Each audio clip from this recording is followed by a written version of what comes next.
Hello, BookTube. I'm here to do day 12 of May is for Magazines event, or at least I'm trying again. I've been having difficulty all day. I record a video on my phone, plays back perfectly, go to upload it, fails to upload, and then the file I can't play back on the phone. So I don't know what's happening. So I'm trying on my tablet. I It's unknown territory here for me. But I'm reading an article from Saturday, May 1st, 1886, for the Chambers Journal of Popular Literature, Science, and Art. And it is entitled The Ivory Trade. There is no doubt in the world but that American trade is being admirably served by American consuls in every part of the world. The reports which these gentlemen send are not only written in an interesting manner, but embrace nearly every subject that can be of service to the industrial occupations of any country.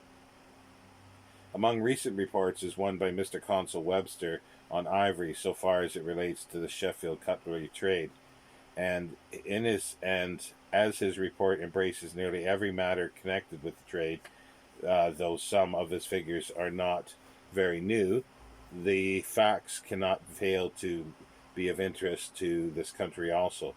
From the report, it appears that in 1880 there were imported 13,435 hundredweight of ivory from the following countries.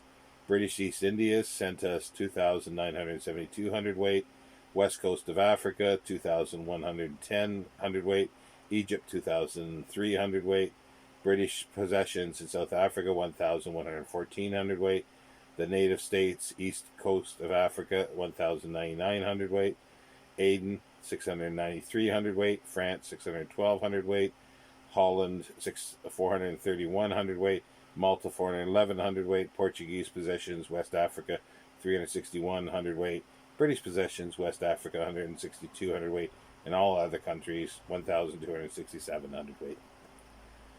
Malta is the port of shipment to England of ivory that finds its way to Tripoli and other points on the north coast of Africa. To Holland, ivory is brought from her possessions on the coast of Africa. France receives but little except what has been purchased in England, portions of which are sometimes returned.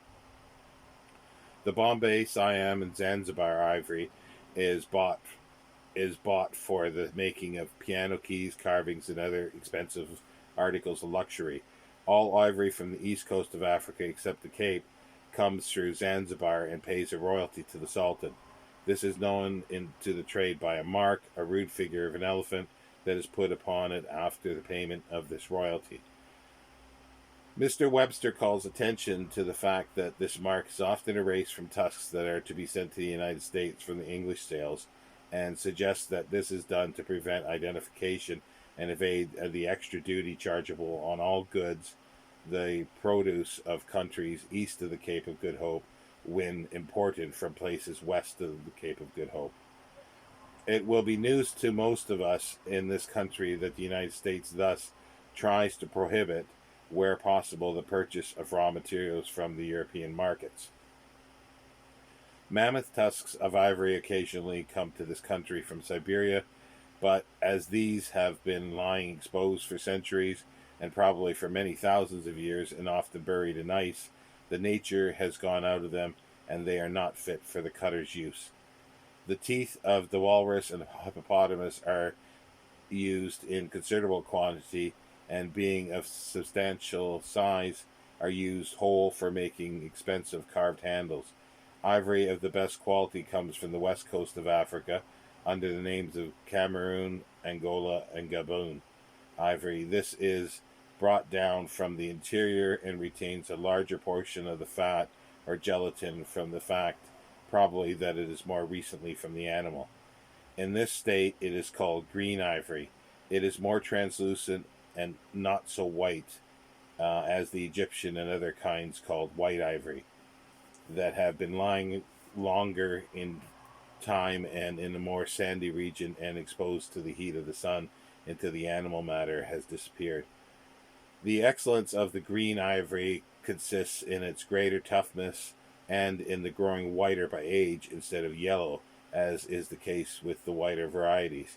Yet buyers of of cutlery through ignorance of these qualities usually prefer the whiter kinds, which on that account are more in demand for the Sheffield trade and have more than doubled in price since 1879. The sales of ivory occur every 3 months at the London and Liverpool, and sales are also held in a limited extent and at irregular intervals at Rotterdam. At Liverpool, only ivory of the best quality and from the west coast of Africa is offered. Buyers from Germany and France and agents of American consumers attend these sales, and it is estimated that about 1/4 of the whole amount goes to Sheffield, another quarter to London, and the other half to Germany, France, and the United States. Turning from the sources and sale of ivory, we next have some very interesting facts relating to its manufacture. The experienced eye is quick to discern the value of a lot of ivory, which is essential. It is guided by the knowledge of the country from which it comes. It is also said that the electric light is beginning to be used to test the soundness of the tusks. There is just now great anxiety as to the future supply of ivory. The stocks in public warehouses are smaller than for many years past, and the rapid increases in prices is causing great anxiety to manufacturers. At a recent sale in Liverpool, the best African ivory sold by the ton at over 12 shillings and sixpence per pound. This will explain the fact that the principal factor in the value of the best table cutlery is the handle. When the ivory comes into the hands of the cutter, much skill is required to make the most of the precious metal, and every scrap is turned to account. After cutting out the scales of all sizes for pocket knives and the solid handles for table cutlery, the small pieces are usually sold to the bottom button makers, or maybe made into pearls. These latter are the small pieces of ivory, pearl, or horn inserted into the handles of tea and coffee pots as non-conductors of heat, and are so called because they originally were made of pearl. The fine sawdust is sold for fertilizing purposes, for the manufacture of gelatin, and for making a fine white sizing used in the manufacture of lace curtains and other fabrics. The refuse still remaining goes to the makers of ivory black. The portion of this residuum is about 15 pounds to the hundredweight and sells at from 16 to 20 pounds per ton. Many efforts have been made to devise some method for the solidification of ivory dust, but as yet without success. Great skill is required on the cutting of ivory as of wood for bringing out the beauty of the grain.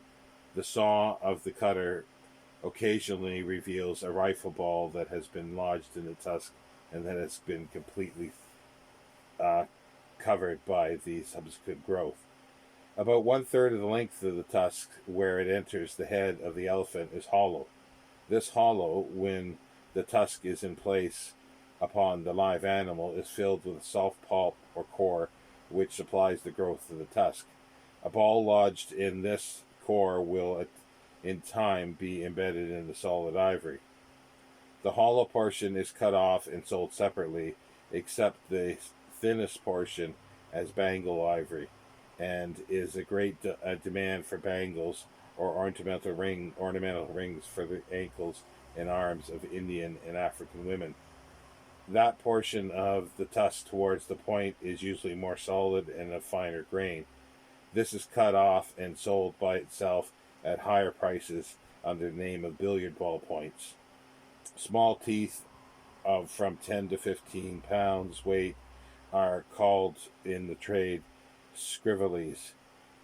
The points of these small tusks are used in their natural state for making handles, for expensive carving sets, and for other articles of luxury.